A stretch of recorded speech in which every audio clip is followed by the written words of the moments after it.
Hey everyone, welcome back once again. We are going to look at some examples in the next few videos of finding areas under the curve of a normal distribution, but we're going to do it with our calculators this time. So we're going to go back to our student commute times, and we're going to look at this first problem. We're given that student commute times are normally distributed with a mean of 18 minutes and a standard deviation of 3 minutes.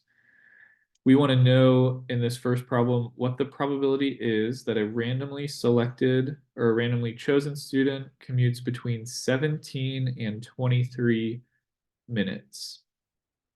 So let's take a look at our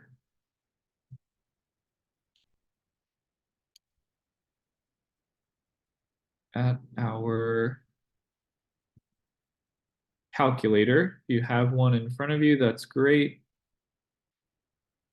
If not, I will put in a link to this online version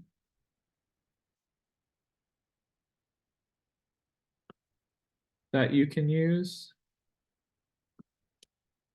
which has been working for me pretty well. Sorry, it looks like I got signed out.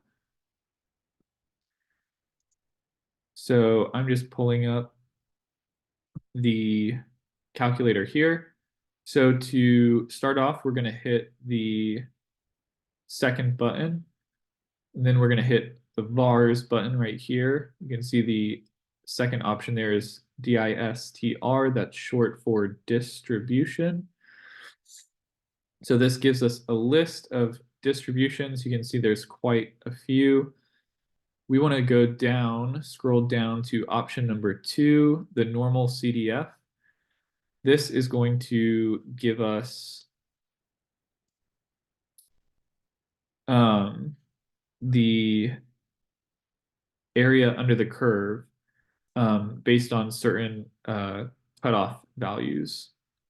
So if you are given those cutoff values, right, if it asks what's the probability less than this, greater than something, or between, like we have now, you want to use option 2 for the normal CDF to find that area under the curve. I'll hit enter, and then it'll take me to this normal CDF screen.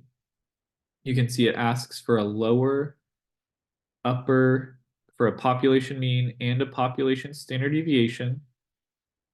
All of this were given from our problem, right? We were looking for the probability that a student commutes between 17 minutes, right, and 23. So that 17 is the lower limit, right, of the interval that we're asked about. So I'm going to put 17 as my lower value. 23 was my upper, right? That was the larger value in my interval. And then the population mean and the population standard deviation, these are also given to us in the problem.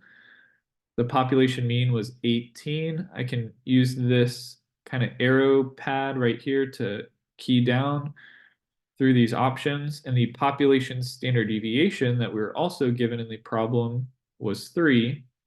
So all I have to do is plug in this information I'm given, scroll down to paste, hit enter, and this appears kind of like as a function inside of my calculator screen.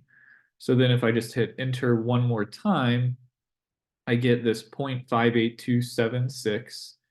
So that is the area under the curve in between 17 and 23 for a normal distribution that has a mean of 18 and a standard deviation of 3.